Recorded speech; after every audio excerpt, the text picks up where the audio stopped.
آج کل ایک کلپ بڑا وائرل ہے ٹک ٹاک پر، امیر اہل سنت کے بیٹے ہیں، انہوں نے ان سے پوچھا گیا کہ عورت کی خوشبو کیسی ہونی چاہیے، تو آپ نے ارشاد فرمایا خوشبو ایسی ہونی چاہیے کہ جس کا رنگ ہو اور جس کی خوشبو نہ ہو۔ آپ ٹک ٹاک پہ جا کے دیکھیں، سب مذاق اڑا رہے ہیں کہ کیا بکواس کر رہا ہے، کیا فضول بات کر رہا ہے، کیا کر رہا ہے، حالانکہ یہ وہ الفاظ ہیں جو سنن ابن ماجہ کی حدیث میں حضور علیہ السلام نے ارشاد فرمایا ہے۔ حضور علیہ السلام نے ارشاد فرمایا کہ عورت کی خوشبو ایسی ہونی چاہیے جس کا رنگ نظر آئے اور اس کی خوشبو چھپی ہوئی ہو، یعنی رنگ نظر آئے جیسے زعفران ہوتا ہے، جیسے مہندی کا رنگ ہوتا ہے، مہندی ہوتی ہے، رنگ ہوتا ہے، لیکن اس کی خوشبو ایسی نہیں ہوتی کہ عورت جہاں سے گزرے تو خوشبو لوگوں کو سننے میں آئے۔ اب دیکھیں، جس نے اس کا میم بنا کے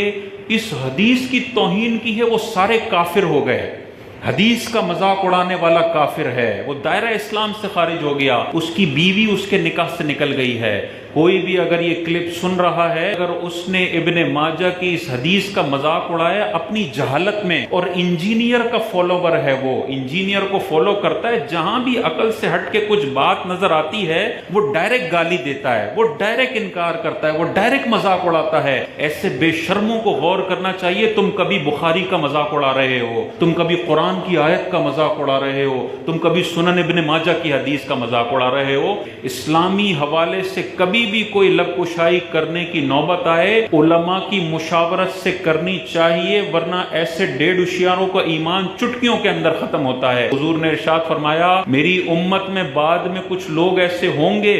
صبح کو مسلمان ہوں گے اور شام کو کافر ہو جائیں گے۔ وہ اس امت کے بارے میں فرمایا گیا کہ یہ مسلمان ہوگا لیکن ٹک ٹاک کا ایک کلپ اسے مرتد بنا دے گا، ایک کلپ اسے کافر بنا دے گا۔ تو ڈیڑھ ہوشیاریوں کو اندر رکھنا چاہیے، کوئی اسلامی چیز سمجھ میں نہیں آتی علماء سے رجوع کرنا چاہیے۔ انجینئر کے چکر میں آ کر اگر ہر بابے کو گالی دیتے ہو، عقل میں نہ آنے والی بات کا مذاق اڑاتے ہو، تو ہو سکتا ہے تم نے 70 باتوں کا مذاق اڑایا، اس میں سے 6 باتیں قرآن اور 5 باتیں حدیث میں لکھی ہوئی ہوں، اور ایسا نہ ہو کہ جب ملک الموت آئے تو پتا چلے کہ بھائی آج سے 6 سال پہلے تو نے اپنے فیس بک پہ ایک ایسا میم شیئر کیا تھا جس میں توہین حدیث ہو رہی تھی، اور تو نے بڑے ٹھاٹھے مار کے وہ حدیث کی توہین اپنے فیس بک پیج پر شیئر کی تھی۔ آج بھی وہ توہین تیرے فیس بک اکاؤنٹ میں زندہ ہے۔ یہ جب مرے گا تو اسے پتا چلے گا مرتد اور کافر ہو کر مرا ہے، اب ہمیشہ جہنم میں داخلہ ہے۔ تو انجینئر کا فالوور